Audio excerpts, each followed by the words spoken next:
하나님 아버지 감사합니다. 주의 말씀을 이해할 수 있어서 감사합니다. 이 말씀을 이해하면서 하나님의 선하신 뜻을 만나게 하시고 그 뜻을 만나면 이 하루 주님과 함께 동행할 수 있는 우리가 되게 하옵소서.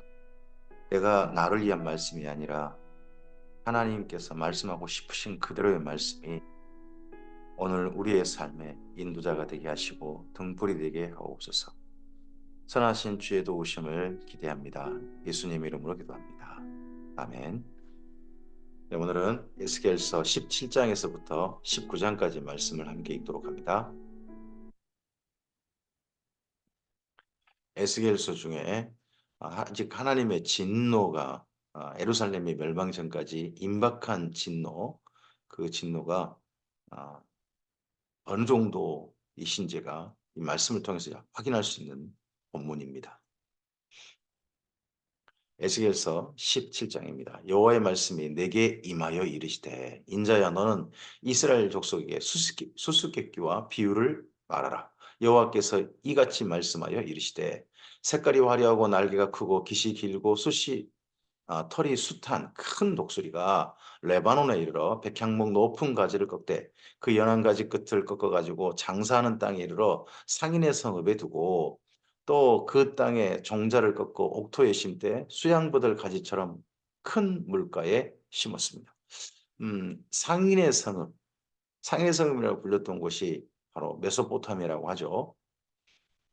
그것이 자라며 퍼져서 높지 아니한 포도나무고 굵은 가지와 가는 가지가 난 포도나무가 되어 그 가지는 독수리를 향하였고 그 가지는 독수리 아래에 있었더라. 또 날개가 크고 털이 많은 큰 독수리 하나가 있었는데 그 포도나무가 그 독수리에게 물을 받으려고 그 심어진 두둑에서 그를 향하여 뿌리가 뽑고 가지가 퍼졌도다. 그 포도나무를 큰 물가 옥토에 심은 것은 가지를 내고 열매를 맺어서 아름다운 포도나무를 이루게 하려 하였습니다. 아, 큰 물가 그쪽에 옥토반 포도나무라고 하는데 이게 그러니까 바벨론에서 바벨론에서 와가지고 바벨론을 속국으로서의 왕을 세웠다는 거죠. 근데 이 포도나무 된 나무다는 그쪽이 아니라 다른 독수리를 향해 자꾸 가지를 뻗었대요. 그 다른 독수리가 이집트입니다. 친애국 정책, 바벨론을 배반하고 친애국 정책을 하려고 했다는 거죠. 너는 이르기를 주 여호와의 말씀에 이 나무가 능히 번성하겠느냐? 이 독수리가 어찌 그 뿌리를 빼고 열매를 따며 나무가 시들게 하지 아니하겠으며 그 연한 잎사귀가 마르게 하지 아니하겠느냐? 많은 백성이나 강한 팔이 아니라도 그 뿌리를 뽑으리라. 볼지어다 그것이 심어졌으나 번성하겠느냐? 동풍에 부딪힐 때에 아주 마르지 아니하겠느냐? 그 자라던 두둑에서 마르리라 하셨다 하라. 여호와의 말씀이 또 내게 임하여 이르시되 이렇게 이제 비유를 말씀하시고서 뭐 여기까지 하면 다양한 상상을 할 수 있잖아요. 근데 설명을 하십니다. 너는 반역하는 족속에게 묻기를 너희가 이 비유를 깨닫지 못하겠느냐 하고 그들에게 말하기를 바벨론 왕이 예루살렘에 이르러 왕과 고관을 사로잡아 바벨론 자기에게로 끌어가고 그 왕족 중 하나를 택하여 언약을 세우고 그에게 맹세하게 하고 또 그 땅에 능한 자들을 옮겨간다니 이 2차 포로고 마지막 왕 세운 사람이 시드게 한 거죠. 이는 나라를 낮추어 스스로 서지 못하고 그 언약을 지켜야 능히 서게 하려 하였음 이거늘 그가 사절을 애굽에 보내 말과 군대를 구함으로 바벨론 왕을 배반하였으니 형통하겠느냐? 이런 일을 행한 자가 피하겠느냐? 언약을 배반하고야 피하겠느냐? 이런 소문이 여기 현재 바벨론 포로로 잡혀온 2차 포로들에게 이미 알려졌는지도 모르죠. 나라가 독립하려면 이집트의 도움이 필요하다 해가지고 막 그냥 했을지도 모르죠. 근데 이것 때문에 바벨론은 이미 이거 남이다 가만두면 안 된다 하고 있었던 것 같습니다. 주 여호와의 말씀이니라 내가 나의 삶을 두고 맹세하노니 바벨론 왕이 그를 왕으로 세웠거늘 그가 맹세를 저버리고 언약을 배반하였은즉 그 왕이 거주하는 곳 바벨론에서 왕과 함께 있다가 죽을 것이라. 잡혀와서 왕과 함께 있다가 감옥에 있다가 바벨론에서 결국 죽고 말 것이다. 그래서 시드기야는 그 포로로 잡혀가는 중에 사슬에 매여서 가긴 합니다만 죽지 않고 그래도 바벨론 땅에 와서 포로 거기 감옥에서 포로로 잡혀서 감옥 생활하다가 아마 죽었을 가능성이 높을 것 같죠. 대적이 토성을 쌓고 사다리를 세우고 많은 사람을 멸절하려 할 때에 바로가 그 큰 군대와 많은 무리로도 그 전쟁에 그를 도와주지 못하리라. 이집트에 도움을 청했지만 이집트는 도움이 안 될 것이다. 그가 이미 손을 내밀어 언약하였거늘 맹세를 없인 여겨 언약을 배반하고 이 모든 일을 행하였으니 피하지 못하리라. 에레미야가 이렇게 그냥 바벨론의 속국으로 있으시면 됩니다. 그러면 나라는 평안할 겁니다라고 나무 멍에를 메고 얘기했잖아요. 제발 저 친애국 정책하지 말라고 그랬는데 그 나무 멍에를 톡 분질러 버리잖아요. 거짓 선지자들이. 어. 그랬을 때 이 말을 그쪽에 이미 마음이 저쪽 이집트로 향해 마음이 향해 있어 가지고 도저히 이게 안 돌이켜지는 거죠. 왕들의 고집이나 신하들의 고집이. 그러므로 주 여호와의 말씀이니라 내가 나의 삶을 두고 맹세하노니 그가 내 맹세를 없인 여기고 내 언약을 배반하였은즉 내가 그 죄를 그 머리에 돌리되 그의 내 그물을 치며 내 올무에 걸리게 하여 끌고 바벨론으로 가서 나를 반역한 그 반역을 거기에서 심판할지며 그 모든 군대에서 도망한 자들은 다 칼에 엎드러질 것이요 그 남은 자는 사방으로 흩어지리니 나 여호와가 이것을 말한 줄을 너희가 알리라. 남자가 더 이상 나라가 이루어지지 않는 거죠. 생존한 자들은 여기저기 흩어진 피난민이 돼버리는 거고 나라는 없고 그런 상태가 되는 거죠. 지금 뭐 전쟁이라든지 이런 게 있어가지고 딴 나라로 피난하고 그런 사람들 있지 않습니까? 그런 사람들 사실 원하는 건 결국 나라가 안정돼서 다시 돌아가는 거겠죠. 근데 이 피난한 사람들은 돌아가지 못하게 되겠죠. 이렇게 된 날에야 이렇게 처참하게 무너지고 서야 하나님께서 이걸 말씀하신 줄을 그때 알 것이다. 그전에는 안 믿어진다는 거죠. 우리가 믿고 싶은 대로 믿다가 진짜 믿어야 할 것은 사실을 만났을 때나 그때 진짜 직면했을 때나 믿게 된다는 게 이게 참 슬픈 겁니다. 주 여호와께서 이같이 말씀하시되 내가 백향목 꼭대기에서 높은 가지를 꺾어다가 심으리라. 내가 그 높은 세 가지 끝에서 연한 가지를 꺾어 높고 우뚝 솟은 산에 심되 이스라엘 높은 산에 심으리니 그 가지가 무성하고 열매를 맺어서 아름다운 백향목이 될 것이요 각종 새가 그 아래 깃들이며 그 가지 그늘에 살리라. 이런 포도나무 말고 하나님께서 진짜 직접 심으신 이건 예수님을 나중에 가리키는 메시아를 가리키는 표현이 되겠죠. 들의 모든 나무가 나 여호와는 높은 나무를 낮추고 낮은 나무를 높이며 푸른 나무를 말리고 마른 나무를 무성하게 하는 줄을 알리라. 나 여호와는 말하고 이루느니라 하라. 지금 아니고 언젠가 그날 이런 날이 있을 것이다. 에스겔서 18장입니다. 또 여호와의 말씀이 내게 임하여 이르시되 너희가 이스라엘 땅에 관한 속담에 이르기를 아버지가 신 포도를 먹었으므로 그 아들의 이가 시다고 함은 어찌 됨이냐. 주 여호와의 말씀이니라 내가 나의 삶을 두고 맹세하노니 너희가 이스라엘 가운데 다시는 이 속담을 쓰지 못하게 되리라. 아들이 그러면 잘못한 게 없는 거죠. 이상한 속담인 거죠. 아버지가 신 포도를 먹었는데 아들이 이가 시다니요. 그러니까 아버지가 뭔 잘못해가지고 아들이 피해를 본다는 말이겠죠. 그러니까 지금 바벨론 포로나 이런 사람들이 우리는 죄를 지은 게 별로 없는데 우리 조상들이 죄를 지은 것 때문에 우리가 지금 이런 일, 이 억울한 일, 우리는 억울하다 막 이런 소리가 있는 것 같죠. 모든 영혼이 다 내게 속한지라 아버지의 영혼이 내게 속함 같이 그 아들의 영혼도 내게 속하였나니 범죄하는 그 영혼은 죽으리라. 사람이 만일 의로워서 정의와 공의를 따라 행하며 산 위에서 재물을 먹지 아니하며 이스라엘 족속의 우상에게 눈을 들지 아니하며 이웃의 아내를 더럽히지 아니하며 월경 중에 있는 여인을 가까이 하지 아니하며 사람을 학대하지 아니하며 빚진 자의 저당물을 돌려주며 강탈하지 아니하며 줄인 자에게 음식물을 주며 벗은 자에게 옷을 입히며 별일을 위하여 구워주지 아니하며 이자를 받지 아니하며 스스로 손을 금하여 죄를 짓지 아니하며 사람과 사람 사이에 진실하게 판단하며 내 율례를 따르며 내 규례를 지켜 진실하게 행할진대. 이상의 내용이 뭡니까? 하나님께서 말씀하신 율법의 내용이죠. 너희가 이렇게 살았으면 좋겠다. 하나님께서 제안하셨던, 하나님께서 권하셨던, 청하여 명령하셨던 그 율법이죠. 그는 의인이니 반드시 살리라. 주 여호와의 말씀입니다. 의인은 그 믿음으로 말미암아 살리라. 할 때 신약 성경에서도 그 믿음이라는 것이 하나님의 말씀, 우리가 예수님 안에서 새롭게 된 삶이 우리가 하나님께 의롭게 된 걸 증명합니다. 가령 그가 아들을 낳았다 하자. 그 아들이 그 모든 선은 하나도 행하지 아니하고 그 죄악 중 하나를 범하여 강포하거나 살인하거나 산 위에서 재물을 먹거나 이웃의 아내를 더럽히거나 가난하고 궁핍한 자를 학대하거나 강탈하거나 빚진 자의 저당물을 돌려주지 아니하거나 우상에게 눈을 들거나 가증한 일을 행하거나 별일을 위하여 꾸어주거나 이자를 받거나 할진대 그가 살겠느냐? 결코 살지 못하리니 이 모든 가증한 일을 행하였은즉 반드시 죽을지라 자기 피가 자기에게로 돌아가리라. 그의 아버지가 의인이라 할지라도 그 아들이 아버지와 달리 의인의 삶을 절 따르지 않고 정말 이렇게 악한 삶을 따르거든 그는 반드시 죽는다. 자기 피가 자기로 돌아갈 것이다. 또 가령 그가 이렇게 또 악한 사람이 아들을 낳았다 하자.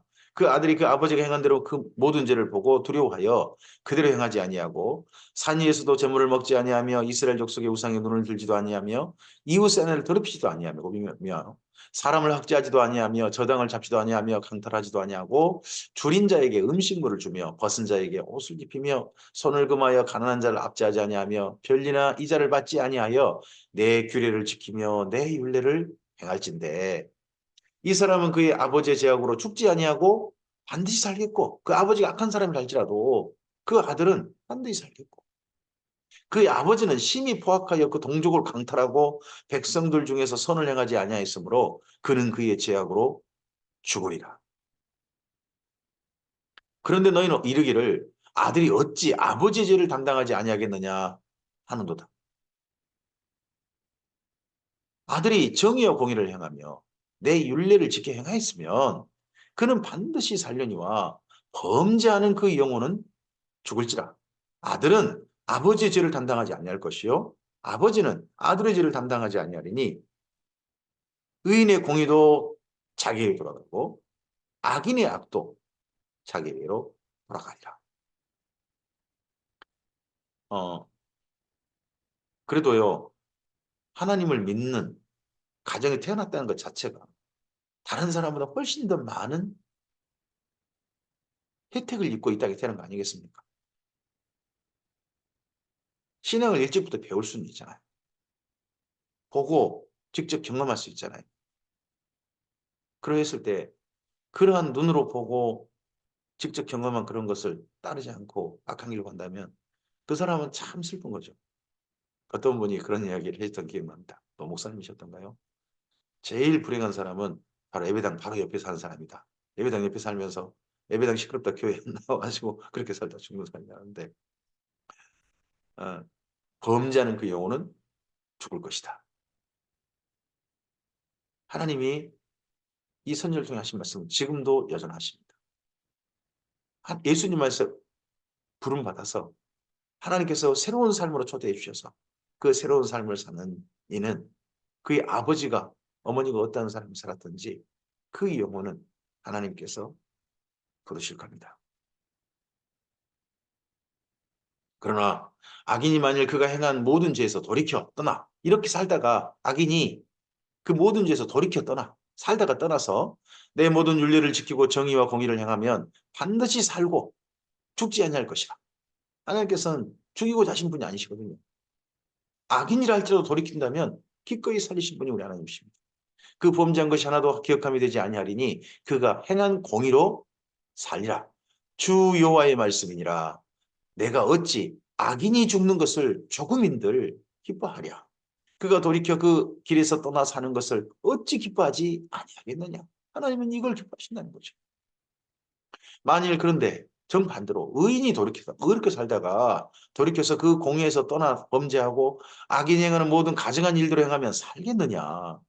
그가 행한 공의로운 일은 하나도 기억함이 되지 아니하리니 그가 그 범한 허물과 그 죄로 지은 죄로 죽으리라. 그런데 너희는 이르기를 주의 길이 공평하지 아니하다 하는도다. 조상들이 잘못한 걸 왜 우리가 책임을 지고 우리가 망해야 된단 말이냐. 우리 조상들이 우리보다 뭘 잘했다고. 우리에게도 좀 나은 거 아니냐. 이런 말을 하는 사람들이 있는 거겠죠. 이스라엘 족속아 들을지어다. 내 길이 어찌 공평하지 아니하냐. 너희 길이 공평하지 아니한 것이 아니냐. 만일 의인이 그 공의를 떠나 죄악을 행하고 그로 말미암아 죽으면 그 행한 죄악으로 말미암아 죽는 것이요. 만일 악인이 그 행한 악을 떠나 정의와 공의를 행하면 그 영혼을 보존하리라. 그가 스스로 헤아리고 그 행한 모든 죄악에서 돌이켜 떠났으니 반드시 살고 죽지 아니하리라. 그런데 이스라엘 족속은 이르기를 주의 길이 공평하지 아니하다 하는도다. 이스라엘 족속아, 나의 길이 어찌 공평하지 아니하냐? 너희 길이 공평하지 아니한 것 아니냐? 가장 공평한 길은 하나님의 길이시겠죠. 우리가 우리 판단으로 내가 아무리 옳게 보아도 그게 진짜 옳지 않는, 옳은 건 아니겠죠. 내가 아무리 내 눈엔 선하게 보여도 그게 진짜 선한 것은 하나님의 시각에서 선한 것이죠. 그게 선한 것이지 내가 선하다고 보기에 선하지 않을 수 있는 거죠. 주 여호와의 말씀이니라. 이스라엘 족속아, 내가 너희 각 사람이 행한 대로 심판할지라. 너희는 돌이켜 회개하고 모든 죄에서 떠날지어다. 그리한즉 그것이 너희에게 죄악의 걸림돌이 되지 아니하리라. 이스라엘 족속이 하신 이 말씀. 지금 임박한 환란 3년 정도밖에 안 남았잖아요. 그 환란 앞에서 하나님께서 지금도 말씀하십니다. 지금이라도 너희 돌이켜 죄를 떠나라. 떠나라. 그래야면 산다. 살려주고 싶으신 거죠. 너희는 너희가 범한 모든 죄악을 버리고 마음과 영을 새롭게 할지어다. 이스라엘 족속아, 너희가 어찌하여 죽고자 하느냐? 주 여호와의 말씀이니라. 죽는 자가 죽는 것도 내가 기뻐하지 아니하노니 너희는 스스로 돌이키고 살지니라. 조상타 이런 거 하지 말고 지금 너희가 돌이켜. 너희가 지금 이 말씀을 들은 너희가 돌이켜. 오늘 우리들에게 하나님의 선하신 은혜가 임할 수 있습니다. 오늘 우리가 돌이킨다면 주께서는 기꺼이 그런 우리를 살리시는 것을, 우리에게 기회를 주시는 것을, 심지어 진노를 내리시려고 하시다가도 그 뜻을 돌이키시는 것을 하나님은 주저하지 않으실 걸로 저는 믿습니다. 성경이 그러합니다. 그렇게 사람들을 사랑하시는 분이 하나님이십니다. 그 사랑에 반응하는 사람들, 그들에게 삶의 기회가 예수님 안에서 정된 인생의 삶의 기회가 있는 것 아니겠습니까? 에스겔서 19장입니다. 너는 이스라엘 고관들을 위하여 애가를 지어 부르라. 내 어머니는 무엇이냐? 암사자라. 그가 사자들 가운데 엎드려 젊은 사자들 중에서 그 새끼를 기르는데 그 새끼 하나를 키우매 젊은 사자가 되어 물어뜯기를 배워 사람을 삼키매 이방이 듣고 함정으로 그를 잡아 갈고리로 깨어 끌고 애굽 땅으로 간지라. 암사자가 기다리다가 소망이 끊어진 줄 알고 그 새끼 하나를 또 골라 젊은 사자로 키웠다고 합니다. 자, 앞서서 18장에서 제발 돌이키고 살라 있지 않습니까? 그런데 19장에서 결국 무슨 노래가 불려집니까? 애가입니다. 애가는 우리나라로 말하면 조가가 되겠죠. 어떤 사람이 죽어서 누군가가 어디가 망해서 정말 슬픈 일을 당해서 부른 노래 아닙니까? 결국 아직 안 망했지만 벌써 돌이키고 살라는 말을 듣지 않는 남자고 보이죠. 왜 안 돌이키냐? 이 지도자들 때문이라는 거예요. 특히 다윗 왕가 때문이라는 거예요. 다윗왕가. 먼저 이집트로 아들 한 명이 잡혀가 버린 엄마가 있습니다. 암사자. 여기 요시아의 아내죠. 근데 그가 자기 아들 중에 한 명을 왕으로 세웠는데 그가 이집트로 잡혀갑니다. 그러니까 살룸이죠. 살룸에서 다른 새끼 하나를 골라서 키웠습니다. 키웠더니 젊은 사자가 되며 여러 사자 가운데 왕래하며 먹이 물어뜯기를 배워 사람을 삼키며 그의 궁궐들을 헐고 성읍들을 부수니 그 우는 소리로 말미암아 땅과 그 안에 가득한 것이 황폐한지라. 이방이 포위하고 있는 지방에서 그를 치러 와서 그 위에 그물을 치고 함정에 잡아 우리에 놓고 갈고리를 끼어 끌고 바벨론 왕에게 이르렀나니 그를 오게 가도 그 소리가 다시 이스라엘 산에 들리지 아니하게 하려 함이라. 뭐 잡혀간 사람이 한 사람 있었죠. 바벨론으로 잡혀간 사람. 원래는 여호야김을 잡아가려고 했는데 그의 아들 여호야긴 잡혀갔죠. 근데 지금 또 한 사람이 있죠. 같은 어머니에게서 살룸의 어머니의 그 어머니의 또 다른 아들 그가 마지막 왕이 됩니다. 그가 시드기야죠. 내 어머니의 피는 물가에 심겨진 포도나무 같아서 물이 많음으로 열매가 많고 가지가 무성하여 그 가지들은 강하여 권세 잡은 자의 귀가 될 만한데 그 하나의 키가 굵은 가지 가운데 높았으며 많은 가지 가운데서 뛰어나 보이다가 분노 중에 뽑혀서 땅에 던져짐을 당하며 그 열매는 동풍이 마르고 그 강한 가지들은 꺾이고 말라 불에 탔더니 이제는 광야 메마르고 가물이 뜬 땅에 심어진 바 되고 불이 그 가지 중에 하나부터 나와 그 열매를 태우니 건세 잡은 자의 규가 될 만한 강한 가지가 없도다 하라. 이것이 예가라. 후에도 예가가 되리라. 이 마지막 왕, 그 가지, 그 가지에서 이 포도나무를 보호할 수 있었어야 되는데 결국 그 가지에서 불이 나와서 나무 전체가 타버렸어요. 남주가 타버린 거죠. 이 가지가 시드기야가 되겠죠. 예, 비유지만 이스라엘 민족이면 충분히 알아듣는 비유인 거죠. 또 그리고 역사를 통해서 우리가 보면 충분히 보입니다. 결국은 하나님께서 돌이키고 살라. 제발 의인의 길, 조상 탓하지 말고 너희가 의인의 길을 택하라 하신 하나님의 말씀이 끝내 무시된 거죠. 듣지 않은 거죠. 결국 그래서 남유다를 향해서 다윗 왕가를 향해서 예가가 불려지고 마는 겁니다. 오늘 여기까지 말씀입니다. 하나님께서 우리 인생 가운데 기회를 주십니다. 우리에게도 우리도 예수님을 만나기 이전 그 삶이 하나님께서 기뻐하신 삶이었겠습니까?